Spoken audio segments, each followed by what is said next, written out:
ലങ്സിന്റെ function അളക്കുന്ന ഒരു ടെസ്റ്റാണ് സ്പൈറോമെട്രി എന്ന് പറയുന്ന ടെസ്റ്റ്. ഓക്കെ, അപ്പോൾ ആസ്മ, COPD എന്ന അസുഖങ്ങൾ നമുക്ക് ഈ സിമ്പിൾ സ്പൈറോമെട്രി ടെസ്റ്റിലൂടെ നമുക്ക് കണ്ടുപിടിക്കാൻ കഴിയും. ചെറിയ അടുക്കളൊക്കെയാണ്, വെന്റിലേഷൻ ഉണ്ടാവില്ല, അതിൻ്റെ അകത്തായിരിക്കും കൂടുതൽ നേരം സ്ത്രീകൾ പാചകം ചെയ്യുന്നത്. ആ സമയത്ത് വെന്റിലേറ്റഡ് അല്ലാത്ത കിച്ചണിൽ ഒരുപാട് നാൾ നമ്മൾ ഇതുപോലെ കുക്ക് ചെയ്യുകയാണെങ്കിൽ, അതുപോലെ വിറകടുപ്പിൽ കുക്ക് ചെയ്യുകയാണെങ്കിൽ നമുക്ക് ഈ ഇൻഡോർ പൊല്യൂഷൻ കാരണവും നമുക്ക് COPD പോലെയുള്ള അസുഖങ്ങൾ വരും.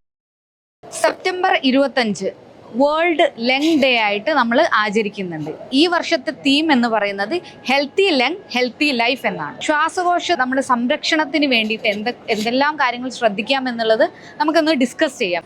ഈ ശ്വാസകോശ രോഗങ്ങൾക്കൊക്കെ കുടുംബ പാരമ്പര്യമുണ്ട്. റെലവൻ്റ് ആയിട്ടുള്ള ഒരു ചോദ്യമാണ് ചോദിച്ചിട്ടുള്ളത്. നിങ്ങൾക്കറിയാം ബ്രോങ്കിയൽ ആസ്മ രോഗം, അത് ശ്വാസകോശ സംബന്ധമായിട്ടുള്ള ഒരു രോഗമാണ്. അലർജി, ഇതൊക്കെ ഫാമിലിയിൽ റണ്ണ് ചെയ്യുന്നതാണ്. ഓക്കെ, ഇപ്പോൾ പാരൻസിന് ആസ്മ ഉണ്ടെങ്കിൽ കുഞ്ഞുങ്ങൾക്ക് അത് വരാം, അല്ലെങ്കിൽ ഗ്രാൻഡ് പാരൻസിന്, കസിൻസിന്, അതുപോലെ റിലേറ്റീവ്സിന് ആർക്കെങ്കിലും ആസ്മ ഉണ്ടെങ്കിൽ അത് നമ്മളെ ഫാമിലിയിൽ റൺ ചെയ്യാം. അതുപോലെ തന്നെ ലങ് ക്യാൻസർ, അതൊക്കെ ജെനറ്റിക് ഫാക്ടേഴ്സ് അതിനകത്തുണ്ട്.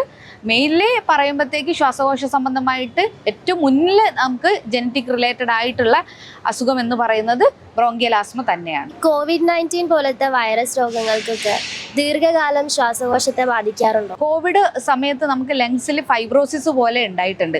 അപ്പം അതിൻ്റെ ഭാഗമായിട്ട് പോസ്റ്റ് കോവിഡ് ആയിട്ട് ഒരുപാട് ശ്വാസകോശ രോഗങ്ങൾ നമ്മൾ കാണുന്നുണ്ട്. അത് നമ്മളിപ്പം ചെയ്ത പൾമണറി ഫങ്ഷൻ ടെസ്റ്റിലൂടെ നമുക്ക് അത് കണ്ടുപിടിക്കാവുന്നതാണ്. How can we keep our lungs healthy?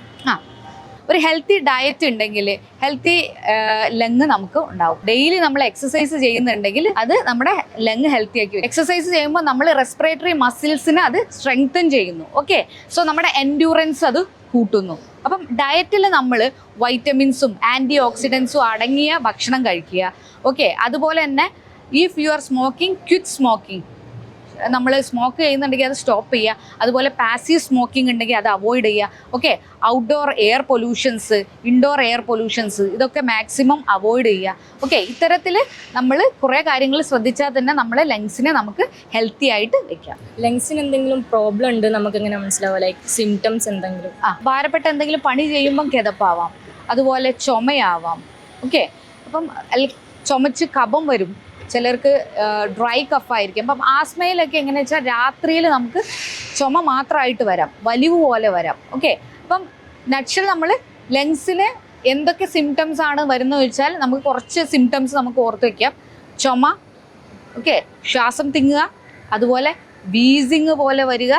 Okay, കഫത്തിൽ എന്തെങ്കിലും രക്ത കളറോ അങ്ങനെയെങ്കിൽ രക്തത്തിൻ്റെ അംശമോ കാണുക.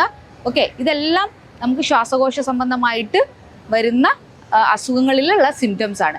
ഇനി നമുക്ക് TB പോലെയുള്ള അസുഖം അല്ലെങ്കിൽ ലങ് ക്യാൻസർ പോലുള്ള അസുഖങ്ങളിൽ പേഷ്യൻസിന് ഈ സിംറ്റംസിൻ്റെ കൂടെ തന്നെ വെയിറ്റ് ലോസും അതുപോലെ തന്നെ ഭക്ഷണത്തിനോട് താല്പര്യക്കുറവും ഒക്കെ ഉണ്ടാവാം. ഓക്കെ, ലെൻസിനെ ബാധിക്കുന്ന എന്തൊക്കെ രോഗങ്ങളാണ്, മാരകമായ രോഗങ്ങൾ ഏതൊക്കെയാണ്?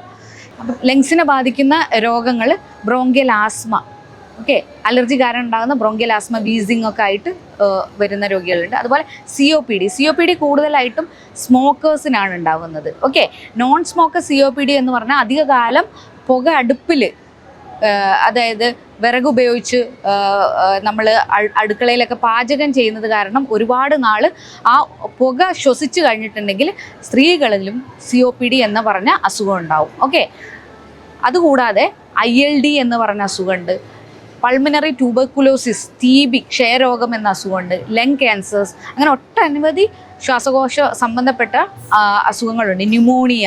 അപ്പം ചുരുക്കി പറയുകയാണെങ്കിൽ asthma, COPD, ILD, pneumonia, tuberculosis, TB, lung cancer, ഇവയ്ക്കാണ് മേജറായിട്ട് വരുന്ന അസുഖങ്ങൾ. ലങ്സിന്റെ ആരോഗ്യം അറിയാനുള്ള ടെസ്റ്റുകൾ എന്തൊക്കെയാണ്? ഇപ്പോൾ പറഞ്ഞ സിംറ്റംസ് ഉള്ള ഒരാൾക്ക് അത് ഒരു ഡോക്ടറെ കാണിക്കുകയും ആ ഡോക്ടർ ആ സിംറ്റംസ് വെച്ച് ആ അസുഖം എന്താണെന്ന് കണ്ടുപിടിക്കാൻ വേണ്ടി ചില ടെസ്റ്റുകൾ ചെയ്യും. ഓക്കെ, സോ അതിൽ വരുന്നൊരു ടെസ്റ്റാണ് എക്സ്റേ. ഓക്കെ, അതുപോലെ തന്നെ ശ്വാസക്കുഴലുകളുടെ അല്ലെങ്കിൽ ലങ്സിൻ്റെ ഫങ്ഷൻ അളക്കുന്ന ഒരു ടെസ്റ്റാണ് സ്പൈറോമെട്രി എന്ന് പറയുന്ന ടെസ്റ്റ്. ഓക്കെ, അപ്പോൾ ആസ്മ, COPD എന്ന അസുഖങ്ങൾ നമുക്ക് ഈ സിമ്പിൾ സ്പൈറോമെട്രി ടെസ്റ്റിലൂടെ നമുക്ക് കണ്ടുപിടിക്കാൻ കഴിയും. നമ്മുടെ ശ്വാസകോശങ്ങൾക്ക് സങ്കോചം ഉണ്ടെങ്കിൽ അത് നമുക്ക് ഈ ടെസ്റ്റിലൂടെ അറിയാൻ പറ്റും. അതുപോലെ ന്യൂമോണിയ പോലുള്ള അസുഖങ്ങൾ, TB പോലുള്ള അസുഖങ്ങളൊക്കെ, നമ്മൾ ലങ് ക്യാൻസർ പോലുള്ള അസുഖങ്ങളൊക്കെ നമ്മൾ എക്സ്റേ അതുപോലെ CT സ്കാൻ ഇതെല്ലാം ചെയ്യുമ്പോൾ നമുക്ക് മനസ്സിലാവും. കുട്ടികളിൽ പനി വരുമ്പോൾ അത് ന്യൂമോണിയായി മാറുന്നതിനുള്ള കാരണങ്ങൾ എന്തൊക്കെയാണ്? പ്രീ ടേം ഡെലിവറി, മാസം തികയാതെ ജനിച്ച കുട്ടികളായിരിക്കാം, അല്ലെങ്കിൽ അവർക്ക് അഡ്യൂക്കേറ്റ് വെയിറ്റ് ഗെയിൻ ഒന്നും ഇല്ലാത്ത കുട്ടികളായിരിക്കാം, അല്ലെങ്കിൽ അണ്ടർലൈൻ ബ്രോങ്കിയൽ ആസ്മ ഉള്ള കുട്ടികളായിരിക്കാം. ഇവർക്കൊക്കെ ചെറിയ പനി വരുമ്പോഴത്തേക്ക് അത് കഫക്കെട്ടായിട്ട് ന്യൂമോണിയ ആയി വരാനുള്ള സാധ്യതയുണ്ട്. ഞാനൊരു സിംഗറാണ്. അപ്പോൾ പല സാഹചര്യങ്ങളിലും നമുക്ക് ഈ ഓവറായിട്ട് സ്ട്രെയിൻ ചെയ്തിട്ട് പാട്ടേണ്ട സ്ഥിതി വരുത്തുന്നുണ്ട്. അപ്പോൾ ഓവറായിട്ട് നല്ല ഹൈ പിച്ചൊക്കെ പോകുമ്പോൾ നല്ല സ്ട്രെയിൻ ചെയ്തിട്ട് പാടേണ്ട ഒരു അവസ്ഥയായിരുന്നു. അപ്പോൾ ഇത് നമ്മുടെ ശ്വാസത്തിന് നല്ലതായിട്ടാണോ അതോ ദോഷമായിട്ടാണോ ബാധിക്കുക? സിംഗേഴ്സ്, ടീച്ചേഴ്സ്, അതായത് വോയിസ് നന്നായിട്ട് ഉപയോഗിക്കുന്ന ആളുകൾക്ക് കൂടുതലായിട്ടും വരുന്ന ബുദ്ധിമുട്ട് എന്ന് പറയുമ്പോൾ നമ്മൾ വോക്കൽ കോഡിലാണ് സ്ട്രെയിൻ വരുന്നത്. അപ്പം വോക്കൽ നോഡ്യൂൾസ് ഒക്കെ പോലെ വരാനുള്ള സാധ്യതയുണ്ട്. അപ്പം നമുക്ക് എന്തെങ്കിലും വോയിസ് ചേഞ്ച് പോലെയൊക്കെ തോന്നുന്നുണ്ടെങ്കിൽ നമ്മൾ അഡ്യൂക്കേറ്റ് വോയിസ് റെസ്റ്റ് എടുക്കുക എന്നുള്ളതാണ്. അപ്പം നമ്മൾ സ്ട്രെയിൻ ചെയ്ത് ഒരു കണ്ടിന്യൂസ് ആയിട്ട് ഒരു ഷോ ഒക്കെ ചെയ്തതിന് ശേഷം നിങ്ങൾക്ക് ശബ്ദത്തിൽ വ്യത്യാസം തോന്നുന്നുണ്ട് അല്ലെങ്കിൽ അപ്പോൾ ആ സമയത്ത് നിങ്ങൾ വോയിസ് റെസ്റ്റ് എടുക്കുക.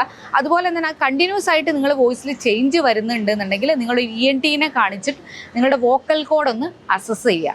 ഓക്കെ, അപ്പോൾ വോക്കൽ നോഡ്യൂൾസ് എന്തെങ്കിലുമൊക്കെ കണ്ടിന്യൂസ് ആയിട്ട് നമ്മൾ വോയിസ് യൂസ് ചെയ്യുന്ന ആളുകളിൽ കോമൺ ആയിട്ട് കാണുന്ന ഒരു കാര്യമാണ് വോക്കൽ നോഡ്യൂൾ. വിറ്റമിൻ ആണ് സ്ട്രോങ് ലങ് ഇമ്മ്യൂണിറ്റിക്ക് നല്ലത്. ഓക്കെ, അപ്പം ഏത് വൈറ്റമിനുമായിട്ട് ലങ് ഇമ്മ്യൂണിറ്റി ഡിപ്പെൻഡ് ചെയ്തിരിക്കുന്നു. ഓക്കെ, അപ്പം നമ്മൾ വൈറ്റമിൻസും ഞാൻ പറഞ്ഞു ആൻറ്റി ഓക്സിഡൻസും ഒക്കെ ലങ് ഹെൽത്തിന് ഇമ്പോർട്ടൻ്റ് ആണ്. വൈറ്റമിൻ A, C, E ഒക്കെ D എല്ലാം ഇമ്പോർട്ടൻ്റ് ആണ്. നമ്മൾ നോക്കുകയാണെങ്കിൽ വൈറ്റമിൻ D അളവ് യൂഷ്വലി ഇപ്പോൾ എല്ലാവരിലും നോക്കുമ്പം ഇൻവേരിയബിളി കുറവാണ് അല്ലേ.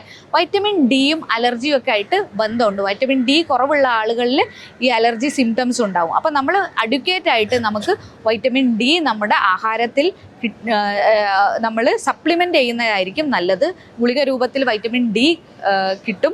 അതുപോലെ തന്നെ സൺ എക്സ്പോഷർ നമുക്ക് അഡ്യൂക്കേറ്റ് ആയിട്ട് സൺ എക്സ്പോഷർ കിട്ടുമെന്ന് ഉറപ്പുവരുത്തുക. ഇനി വൈറ്റമിൻ D ഡെഫിഷ്യൻസി ഉണ്ടെങ്കിൽ നമ്മളത് സപ്ലിമെൻറ്റ്സ്, അതായത് 60,000 ഇൻ്റർനാഷണൽ യൂണിറ്റ് നമ്മൾ വൺസ് വീക്ക്ലി 6 വീക്സ് എടുക്കുകയും അതിൻ്റെ കൂടെ ഒരു 2 to 3 months vitamin D supplement ഗുളികയായിട്ട് എടുക്കുകയും ചെയ്യുമ്പോഴത്തേക്ക് നമുക്കത് നികത്താവുന്നതാണ്.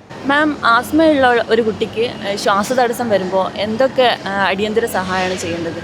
ഓക്കെ, അപ്പോൾ യൂഷ്വലി ആസ്മയുള്ള ഒരു കുട്ടിക്ക് എപ്പോഴും ഒരു ഇൻഹെയിലർ ഉപയോഗിച്ച് വേണം അത് നിയന്ത്രിക്കാൻ. ചില സമയങ്ങളിൽ രാത്രിയിലൊക്കെയാണ് ഈ അറ്റാക്ക് വരുന്നതെങ്കിൽ ആ സമയത്ത് നമുക്ക് ചിലപ്പോൾ ഹോസ്പിറ്റലിൽ പോകാനുള്ള ഒരു ടൈം ഗ്യാപ്പ് കിട്ടണം എന്നില്ല. അപ്പോൾ ഉടനെ തന്നെ നമുക്ക് ഇനീഷ്യലി നമ്മൾ എത്രയും പെട്ടെന്ന് ഹോസ്പിറ്റലിൽ എത്തുക എന്നുള്ളതാണ് അതിൽ കാര്യമായിട്ട് എമർജൻസി ആയിട്ട് ചെയ്യേണ്ടത്. എന്നിരുന്നാലും നമ്മുടെ കയ്യിലുള്ള ഈ പഫ് അപ്പം തന്നെ നമ്മൾ ഉപയോഗിക്കേണ്ടതാണ്. ഓക്കെ, അപ്പം ആസ്മ ഉള്ള ആളുകളിൽ അത് കൺട്രോൾ ചെയ്യാനേ നമുക്ക് പറ്റുകയുള്ളൂ. അത് പൂർണ്ണമായിട്ട് നമുക്ക് നിയന്ത്രണ വിധേയമാക്കാൻ പറ്റുന്ന ഒരു അസുഖമാണ്. റിക്കറൻറ്റ് അതായത് ആസ്മ അറ്റാക്ക് വരുന്ന കുട്ടികളിൽ തന്നെയാണ് ന്യൂമോണിയ കഫക്കെട്ട് കൂടുതലായിട്ടും കാണുന്നത്. അപ്പം അത്തരത്തിലുള്ള കുട്ടികൾക്ക് ലോ ഡോസിൽ നമ്മൾ മരുന്ന് ഇൻഹേലർ രൂപത്തിൽ ശ്വാസകോശത്തിലേക്ക് നേരിട്ട് നൽകുകയാണെങ്കിൽ അതാണ് ഏറ്റവും ഉത്തമം. അത് നമുക്ക് വീട്ടിൽ തന്നെ കൊടുക്കാൻ പറ്റും. 3 നേരമോ 2 നേരമോ ഒക്കെ ആയിട്ട് മരുന്ന് നമുക്ക് കൊടുക്കുകയാണെങ്കിൽ അത് കൺട്രോൾ വിധേയമാക്കാം. നമ്മൾ ഔട്ട്ഡോർ പൊല്യൂഷൻസിലെ അതേപോലെ തന്നെ ഹാംഫുൾ ആണോ ഇൻഡോർ പൊല്യൂഷൻസ്? Very good. ഞാനിപ്പോൾ എൻ്റെ ഡേ ടു ഡേ ലൈഫിൽ നമ്മൾ തന്നെ കാണുന്നതായിരിക്കും, എല്ലാം ഗ്യാസിലായിരിക്കും വെക്കുന്നത്.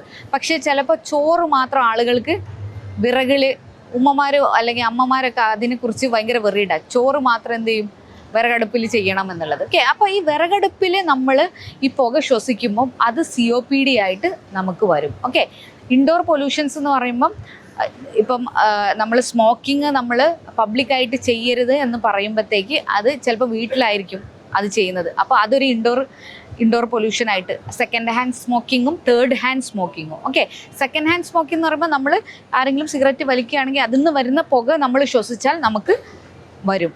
ഓക്കെ, അതുപോലെ തേർഡ് ഹാൻഡ് സ്മോക്കിംഗ് എന്ന് പറയുമ്പോൾ അതിൽ ആ സ്മോക്കിൻ്റെ അറ്റത്തു നിന്നുള്ള കാര്യങ്ങൾ ചുവക്കെ നമ്മൾ താഴോട്ട് വീണ് എന്തെങ്കിലും പദാർത്ഥങ്ങളിൽ ടോയ്സിലൊക്കെ ആവുകയാണെങ്കിൽ ആ ടോയ്സ് എടുക്കുന്ന കുഞ്ഞുങ്ങൾക്ക് ആ ടൊബാക്കോ കാരണമുള്ള ഹെൽത്ത് ഇഷ്യൂസ് വരും. അപ്പം ഇൻഡോർ പൊല്യൂഷനിൽ ഒന്നാമതായിട്ട് പറയാനുള്ളത് ഈ പറഞ്ഞ സ്മോക്ക് എക്സ്പോഷർ. അത് 2 തലത്തിൽ വരാം.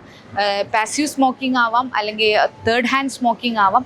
അതുപോലെ തന്നെ ഇൻഡോർ ആയിട്ട് കുക്ക് ചെയ്യുന്ന സമയത്ത് നമ്മൾ കുറേ നാൾ ഒരു ലെസ് വെന്റിലേറ്റഡ് ആയിട്ടുള്ള, വെന്റിലേഷൻ കുറവുള്ള ഒരു അടുക്കള, ചിലപ്പം ചെറിയ അടുക്കളയൊക്കെയാണ് വെന്റിലേഷൻ ഉണ്ടാവില്ല, അതിൻ്റെ അകത്തായിരിക്കും കൂടുതൽ നേരം സ്ത്രീകൾ പാചകം ചെയ്യുന്നത്. ആ സമയത്ത് വെന്റിലേറ്റഡ് അല്ലാത്ത കിച്ചണിൽ ഒരുപാട് നാൾ നമ്മൾ ഇതുപോലെ കുക്ക് ചെയ്യുകയാണെങ്കിൽ, അതുപോലെ വിറകടുപ്പിൽ കുക്ക് ചെയ്യുകയാണെങ്കിൽ നമുക്ക് ഈ ഇൻഡോർ പൊല്യൂഷൻ കാരണവും നമുക്ക് COPD പോലെയുള്ള അസുഖങ്ങൾ വരും. അതുപോലെ ഫംഗസ്, ചില തണുപ്പുള്ള പ്രതലങ്ങളിൽ ഫംഗൽ ഗ്രോത്ത് ഉണ്ടായാലും അതും നമുക്ക് ശ്വാസകോശത്തിന് പ്രശ്നമാണ്. ഞാൻ വളരെ ഹാപ്പിയായി, കാരണം എന്താ വെച്ചാൽ നിങ്ങൾ റിലവൻ്റ് ആയിട്ടുള്ള ക്വസ്റ്റ്യൻസ് ആണ് നിങ്ങൾ ചോദിച്ചിരിക്കുന്നത്. ഞാൻ മനസ്സിലാക്കുന്നത് നിങ്ങൾ തന്നെ തയ്യാറാക്കിയ ക്വസ്റ്റ്യൻസ് ആണ് എന്നാണ്. ഓക്കെ, അപ്പോൾ എല്ലാം ഈ വേൾഡ് ലങ് ഡേ അനുബന്ധിച്ചിട്ടുള്ള ലങ്സിൻ്റെ ആരോഗ്യവുമായി അനുബന്ധിച്ചിട്ടുള്ള റെലവൻ്റ് ആയിട്ടുള്ള ക്വസ്റ്റ്യൻസ് ആണ് നിങ്ങൾ തയ്യാറാക്കിയിട്ടുള്ളത്. I am very happy. അപ്പോൾ നിങ്ങൾ പോയിട്ട് നിങ്ങളാൽ കഴിയുന്ന ആളുകളെ ഇത് പറഞ്ഞ് മനസ്സിലാക്കുക. Okay, thank you.